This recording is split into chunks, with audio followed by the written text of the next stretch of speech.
Last thing, big news out of the Tour de France today. Aspen's Tejay Van Garderen, who is sitting in third place, dropped out of the Tour. So dropped out completely. He's done. Well, let me ask you some questions. You know more than we do. Why did he drop out? He had been suffering from respiratory illness and was really suffering from exhaustion and headaches today. So he actually tried to go up the first climb today.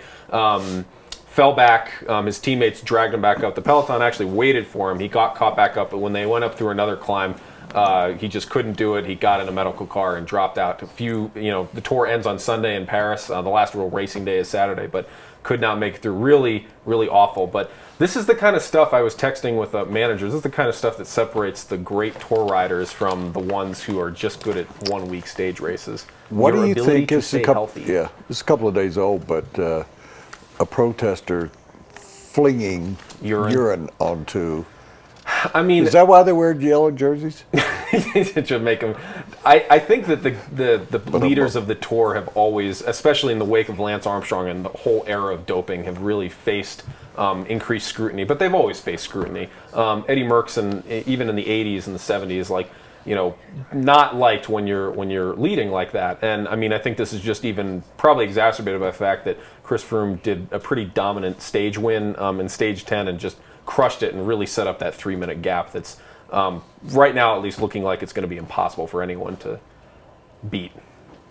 So, yeah, I mean, that's an eternity, really. Yeah, it is. It's an eternity, especially, and the later they go, and he defended well again today, the later they go, the harder it's going to be. But we'll have an update on just how our Boulder-based team, Garmin-Cannondale, is doing, or Cannondale-Garmin, my mistake, is doing. But yeah, the biggest news is that one of 3 Americans has now dropped out. My other question to you, and I've covered the Tour de France, do you really care about the team?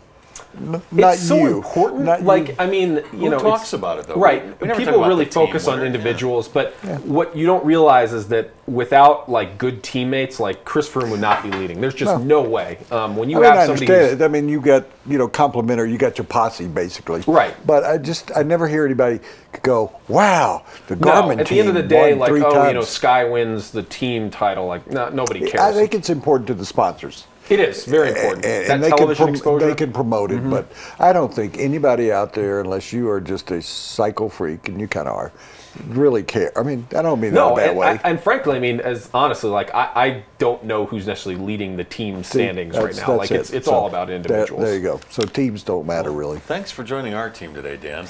Thanks, Les. Dan Petty, the digital director of sports. We missed you while you're gone. See what's trending now at denverpost.com. Thanks, man. Hey, that segment brought to you by Harmony Foundation, Colorado's premier treatment program for drug and alcohol addiction. It's located just outside of Estes Park. They've got a beautiful private mountain campus. They are insurance friendly. Visit harmonyfoundationinc.com.